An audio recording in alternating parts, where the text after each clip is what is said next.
Cambio climático. Pandemia. Pobreza.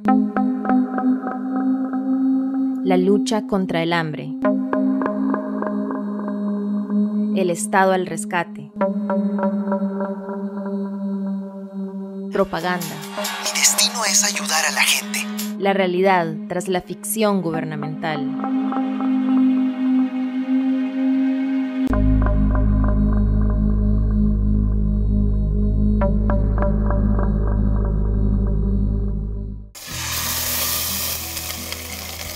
Esta historia trata de una paradoja, una crisis de hambre que se cierne sobre miles de familias salvadoreñas, al mismo tiempo que el Estado ejecuta un millonario programa de distribución de alimentos.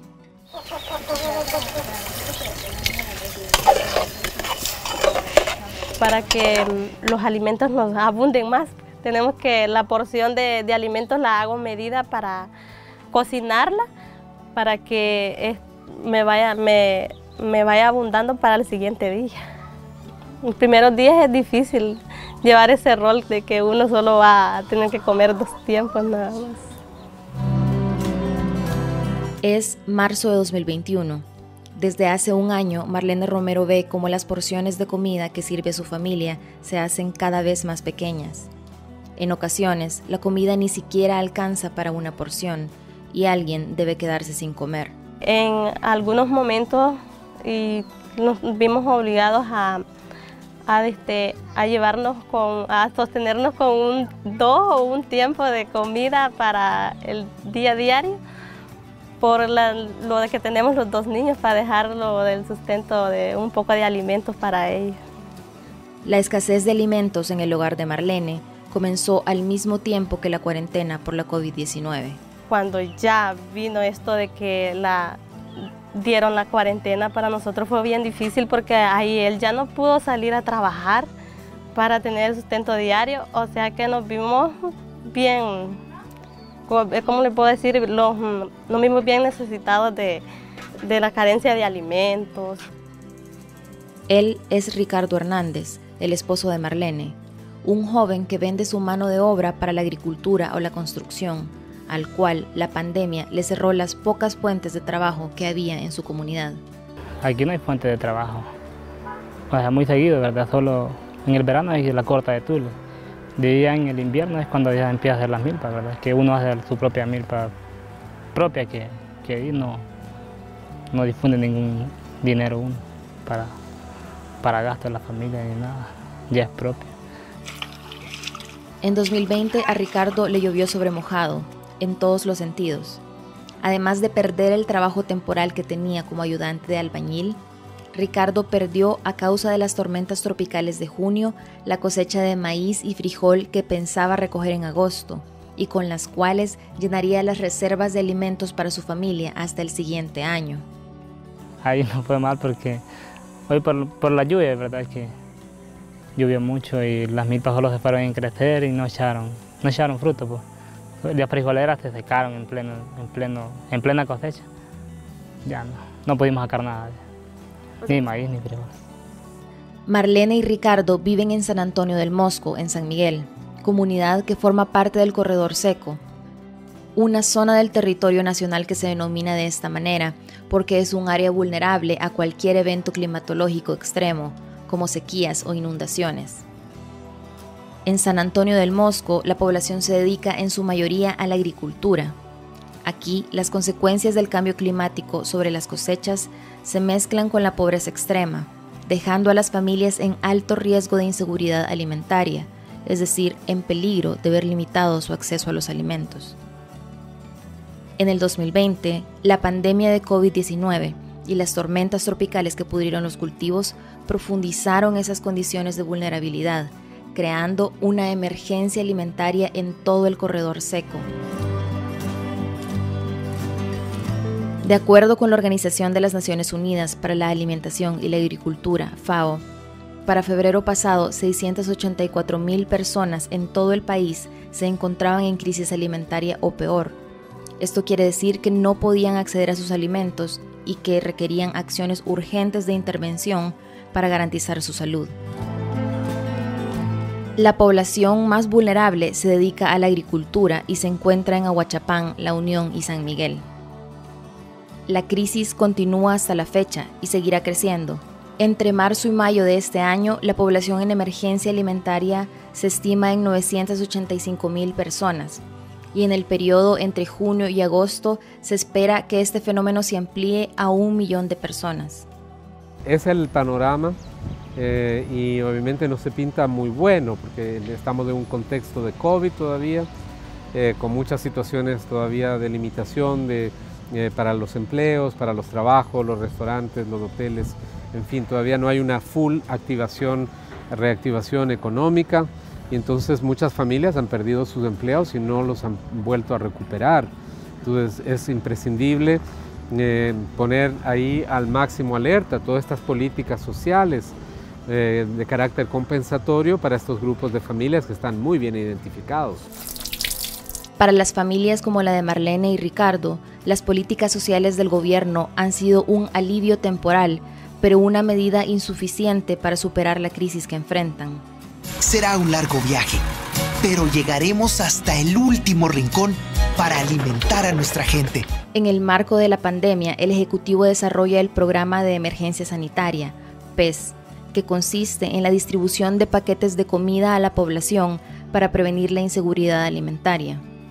Hasta diciembre de 2020, la inversión en este programa ascendía a al menos $233 millones, que equivalen al 10% de los préstamos desembolsados con aval legislativo para la atención de la pandemia entre marzo de 2020 y enero de 2021.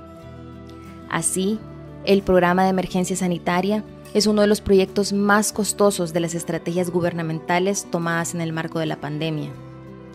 El gobierno atribuye al PES la distribución de 10 millones de paquetes alimentarios en el país desde que inició la pandemia, pero más allá de la propaganda gubernamental no hay ningún registro que avale ese dato. Los datos oficiales registran 1.9 millones de hogares a nivel nacional, de los cuales 442,000 viven en condiciones de pobreza. Si la ayuda se hubiera focalizado solo en estos hogares, cada uno hubiera recibido al menos 22 cajas de comida en el último año. Pero a la puerta de Marlene, los paquetes alimentarios del gobierno solo han llegado en 2 ocasiones. El año pasado una, hoy 20 de febrero de este año recibí la segunda. Sí, bien estaciado y lo cual que es sustento para 2 semanas. Si la familia de Marlene, que vive en una zona identificada por sus altos índices de inseguridad alimentaria, no ha recibido los 22 paquetes, ¿a quiénes se repartieron? La logística de la distribución de alimentos es parte de la información sobre el PES que el gobierno no ha compartido con la población.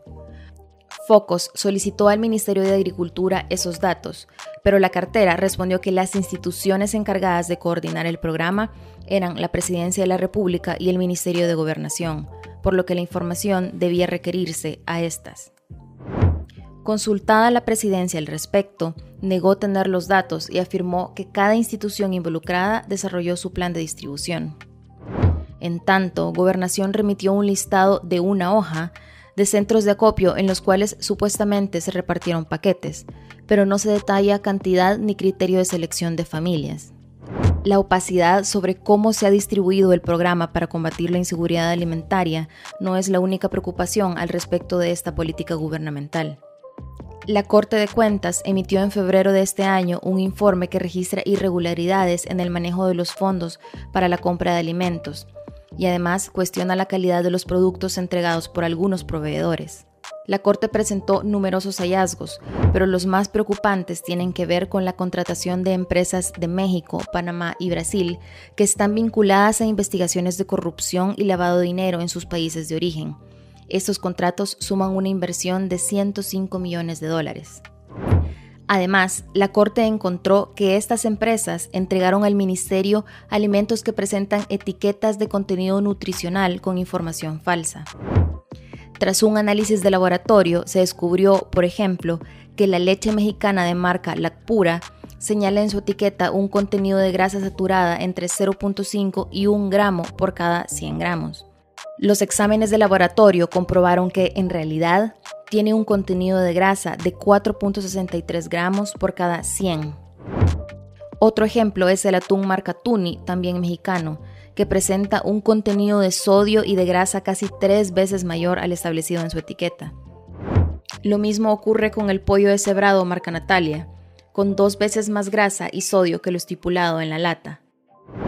Para la Corte, esta deficiencia se originó debido a que el Ministerio de Agricultura contrató a proveedores internacionales sin cerciorarse de que contaran con registro sanitario. En tanto, el Ministerio de Salud no realizó los análisis y los registros establecidos en el Código de Salud para la importación de productos alimenticios al país. Estas deficiencias, concluye la Corte, pueden implicar que los alimentos no son aptos para el consumo humano y generen riesgos a la salud de la población beneficiaria. Ellos en la leche que venía casi no la toman porque como ellos dicen que no la quieren, ¿y cómo se le va a dar? Pues porque como es pesada, es diferente. Sí, se siente más pesada y le chillaban las tripas, decían que no la querían. Juana Castillo vive en San Simón Morazán, otro municipio con altos índices de inseguridad alimentaria. Su familia recibió 2 paquetes de alimentos por parte del gobierno el año pasado y otro este año. Sin conocer los resultados del examen de la Corte de Cuentas sobre la calidad de los productos incluidos en las canastas, Juana hace su propia apreciación con base en las reacciones de sus hijos, a quienes la leche de los paquetes les sentaba mal. No todos eran de buena calidad. Habían unos. Sí, habían unos que no era buena calidad, pero entonces los alimentos que ellos su estómago no les consiente, no se les puede dar porque ¿cómo se les van a dar? No les caía bien en el estómago. Y el atún también. Para ellos casi que no, porque como esas son cosas que están rezagadas, saben de qué tiempo. Hasta el año pasado, el esposo de Juana ganaba $200 en la alcaldía del municipio vecino de San Antonio del Mosco, pero fue obligado a retirarse porque la alcaldía ya no pudo pagarle el sueldo, ya que el ejecutivo no transfirió el FODES desde el año anterior. Además, las lluvias arruinaron los cultivos de frijol y maíz para la reserva de la familia. Así como Marlene, Juana tuvo que tomar acciones para limitar la alimentación de su familia y hacer durar más la comida para ella, su esposo y sus 2 hijos. Yo no es que mienta, porque usted sabe que es malo mentir y así los he tenido también a ellos, lo más con 2 tiempos. Pues sí, yo me siento triste en ver que no les puedo dar lo que ellos necesitan, ¿va? Pero yo sin un trabajo, uno no puede menos porque aunque se sienta mal uno cuando el niño pide, la niña, pero como uno no puede menos, ¿y cómo va a ser, pues? Para Juana, los paquetes alimenticios fueron un apoyo por unas semanas, pero luego volvió a enfrentarse a la escasez. Hasta la fecha, el único ingreso que tiene la familia proviene de la venta de pollos y huevos que Juana produce en el patio de su casa. Pero la paga no supera por mucho la inversión en alimentos y vitaminas para la crianza. Una pareja de pollos, por ejemplo, se vende en apenas $10. Con ese dinero, Juana debe comprar comida, medicamentos, pagar transporte y suplir cualquier otra necesidad de su familia. La inseguridad alimentaria es, de fondo, una crisis de pobreza y desigualdad. Es por ello que las estrategias para abordar emergencias de este tipo pueden diversificarse más allá de la entrega de alimentos, apunta el representante de la FAO. Y obviamente pueden haber más medidas, pueden haber bonos de fin de año, pueden haber subsidios, transferencias monetarias, porque así lo mejor es, a mí me hacen llegar un recurso y yo compro lo que yo necesito, en vez porque siempre manejar alimentos, transporte, aduanas, costos de movilización, de mantenimiento, es muy costoso.